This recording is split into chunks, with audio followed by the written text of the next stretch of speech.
අද මගේ ඇදුව අද මම එළියට යන්න හදන්නේ සුදු පුතාගේ වැඩකට. පුළුවන් නම් කියන්න මොකද්ද කියලා යන්න. ඊයේත් මං ගියේ ඒකේ වැඩකටමයි. අද යන්නෙත් ඒකේ වැඩකටමයි. පුළුවන් නම් කියන්න මොකද්ද මේ කරන්න යන වැඩේ කියලා. සුදු පුතාගේ වැඩකට දන්න කෙනෙක් කියන කවුරු හරි ඕගොල්ලන්ට මට ලේසි කරන්න බෑ. ලේසි කළොත් හවු වෙනවා ඒක. මං සාමාන්‍යයෙන් නෑනේ මේක යාගේ පළවෙනි පාරනේ. කොහොමද කියන්නේ?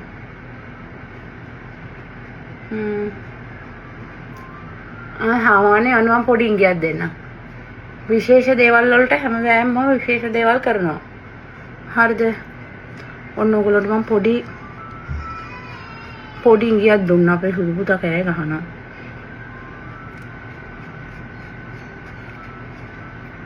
පුළුවන් නම් කිය. පරක්කු වෙනවානේ හැමදාම මට ගමනක් යන්න ගියොත්.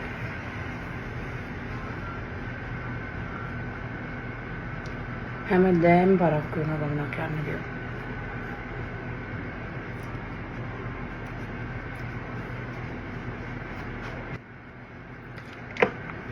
පුළුවන් නම් දන්න කෙනෙක් කමෙන්ට් එකක් දාන්න. විශේෂම වැඩකට යන්නේ.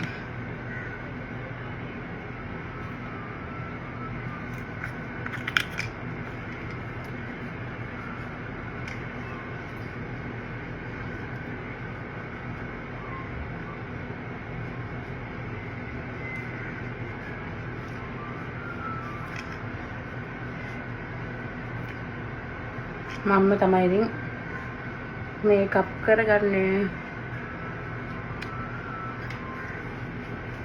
පොඩි මේකප් නේ දාන්නේ. අනේ මං හිම ලොකුවට දාන්නේ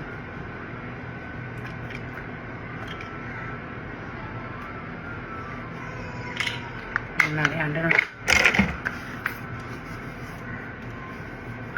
පොඩි ටච් එකක් චුට්ටක්. හරි. ඒගොල්ලන්ගේ කල එක.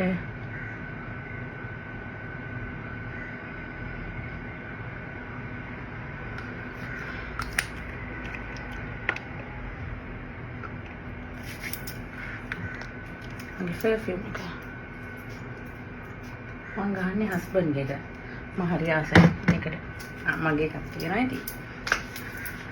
මේක තමයි අද මට යන්න බෑ. එහෙනම් කමෙන්ට් එකක් දාන්න යන්න මම කොහෙද යන්නේ කියලා. බයි. බලන්න මං කීස් ගිහලා මොනවද අරන් ආවේ කියලා. මං ගත්තා ගෝවා කොළඹිටියක්. මං එන ගමන් කීස් එකකට ගිහලා මේක රුපියල් මේ මිටි 195ක්. මේ ගෝවා කොළඹිටිකට ගිය ගාන. වට්ටක්ක ගෑල්ල රුපියල් 46යි. ඒක ලාභයි ඊට වඩා. පොඩි එක්කෙනාට කැරට්. අම්බෝ ගණන් දැන් ඔක්කොම 280 මේ කැරට් ටික. හත් පැකට් එකක් ගත්තා. ඒක නම් සාමාන්‍ය 190ක් තමයි. සෝයා මිල් පැකට් එකක් ගත්තා. ඒක රුපියල් 130යි. දෙලුම් ගෙඩියක් ගත්තා. අන්තිම ගෙඩිය තිබ්බ. මේක ගාන බලන්න කිව්වේ. ගාන ගැලුණා.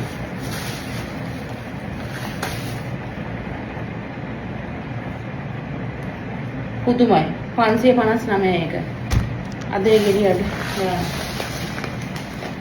සුවඳල් හාල් එකක් ගත්තා. හාල් ඉවර වෙනවා. 400යි. ආල එකක් ගත්තා. ආල එක 218යි.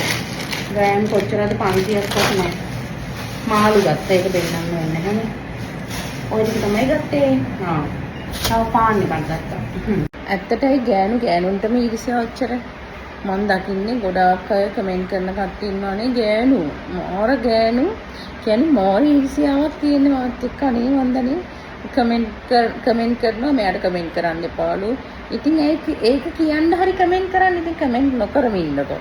ඒ කියන්නේ ඒක කිය ඉන්න ඕනේ නැහනේ. කමෙන්ට් කරන්නෙම නැතුව ඉන්න. එතකොට වැඩි ඉවරයි. එතකොට කිසි අවුලක් නැහැ.